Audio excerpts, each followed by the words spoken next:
I mean, for me, I guess there are two particular points you made, Peter, that I would quite like Renette's to say something briefly about, and that they were the question of micromanagement and going to the loo. I mean, when we go around call centres and contact centres, we talk to our staff, that we tend to get those sorts of reactions,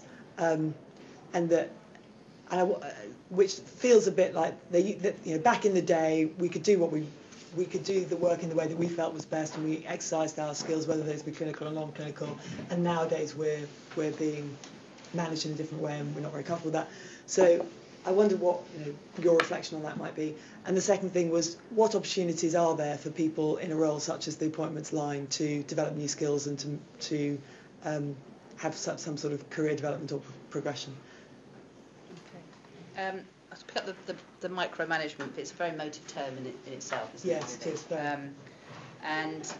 But I think that one of the challenges that we face as an organisation is we do have data on everything, including when people go to the toilet. I can tell from my office when people are on their breaks, and one can guess what they're doing. I think that just because we've got the information doesn't necessarily mean that we need to use it. And that's one of the things that we now need to engage in a proper dialogue and development programme with our new cadre of team managers in particular, with our shift managers and also with our clinical leads, about the way in which they engage with their team members in order to make sure that we are able to get the optimal performance out of everybody. And that we are putting the right amount of effort into changing people's behaviours so that they are the ones that the organisation desires and what our patients deserve. So I think that we are in a very pivotal time, and actually I'm very encouraged by the work that Roger and his team have done on the development of the third and fourth modules of the Competent Manager programme, which moves us away from sheep dipping everybody into this is what you need to do in order to manage attendance, this is what you need to do in order to manage poor performance, into much more focus upon the skills that managers need in order to get the best out of their staff. So I think this is a key topic for us, and hopefully I've reassured the board that we know that this is important and we've got plans to address it. On the choose and book appointments line, the people that deliver our choose and book service are a really key part of our organisation, and we have always previously seen them as being, particularly in the South Division, a stepping stone for people becoming used to dealing with patients over the phone and then being developed into doing health advisor roles.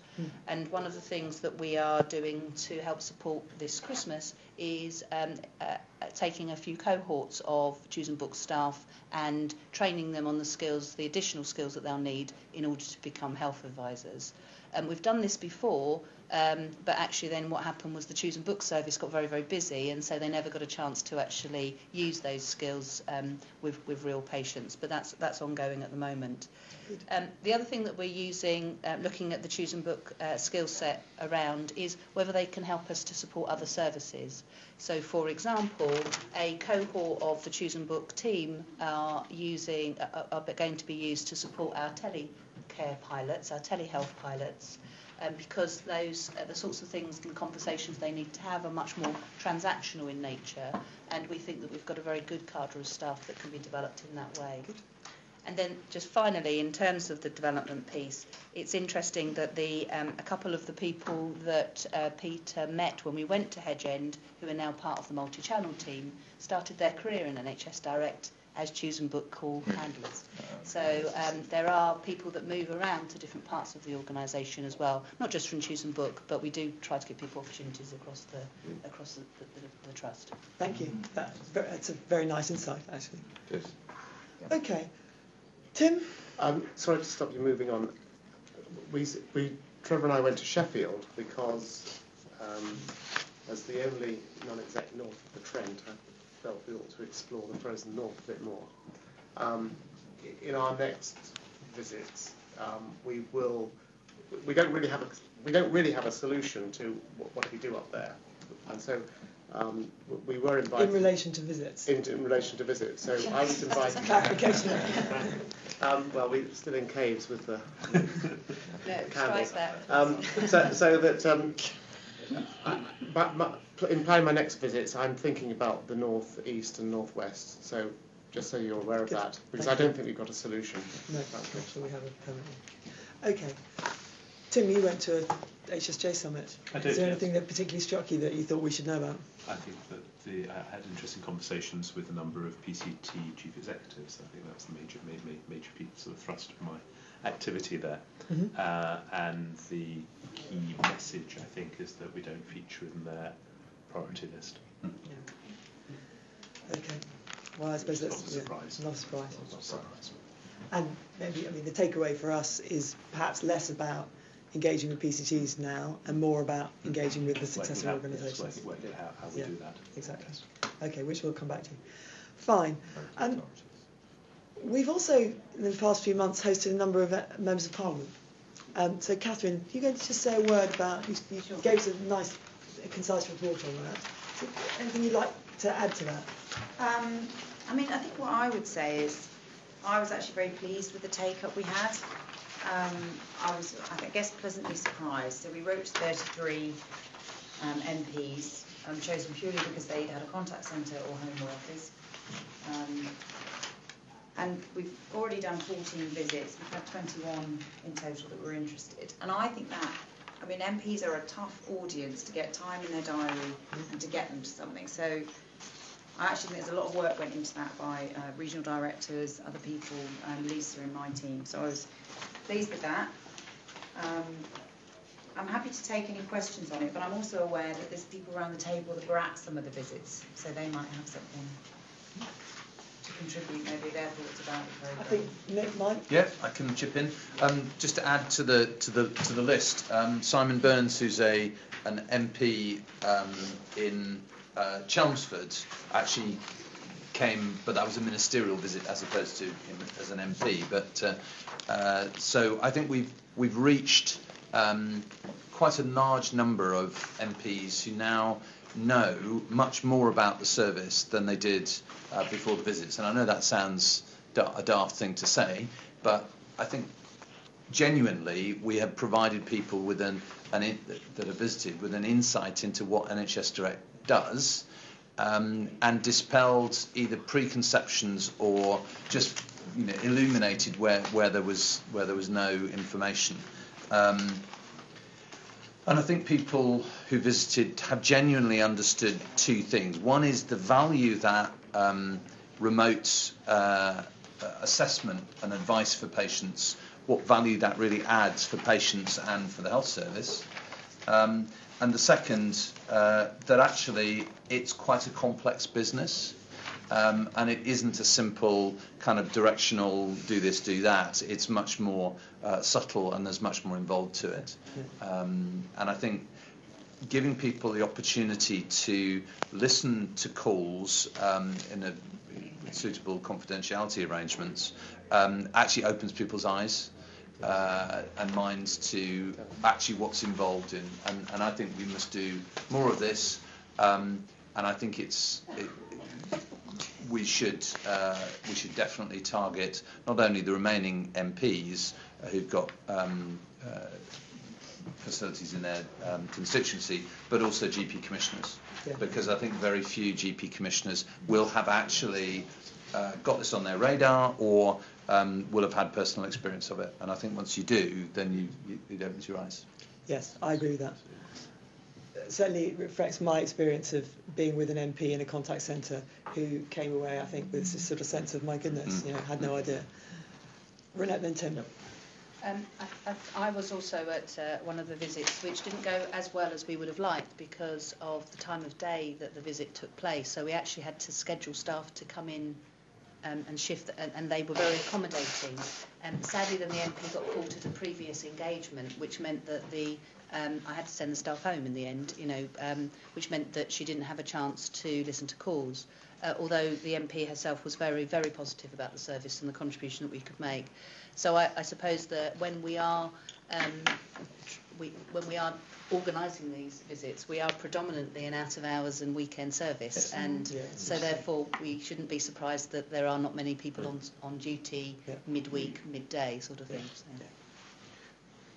Tim? Just one point. I was at the Chris Kelly one at Dudley, and he brought in with him the leader of the council as well. Mm-hmm. So when we I don't know what we did on the invitations, but bring your local representatives or whatever is a good message to bring as well. So we managed to kill two birds with one stone, if you like, and that went very well, because I don't think the council leader realised he had such a good facility and a good operation sitting in his area. That's interesting. Okay, great. Well then, let's move on to the final substantive item on our agenda, which also relates to stakeholder engagement, and this is a service. This is a recording of an interaction between a patient and the Birmingham Own Health Service. So this was the recording which we distributed before the last board meeting, and there were some technical difficulties and not everybody managed to listen to it. Can I just ask again for a quick straw poll of, can I just see which of the board members of the team sitting around the board table have actually listened to the call? Okay, so more or less everyone, not quite. No, it's my fault. I didn't get it, but I should have known it was coming, so I'm sorry. I'll take Nick's. Tim's with me.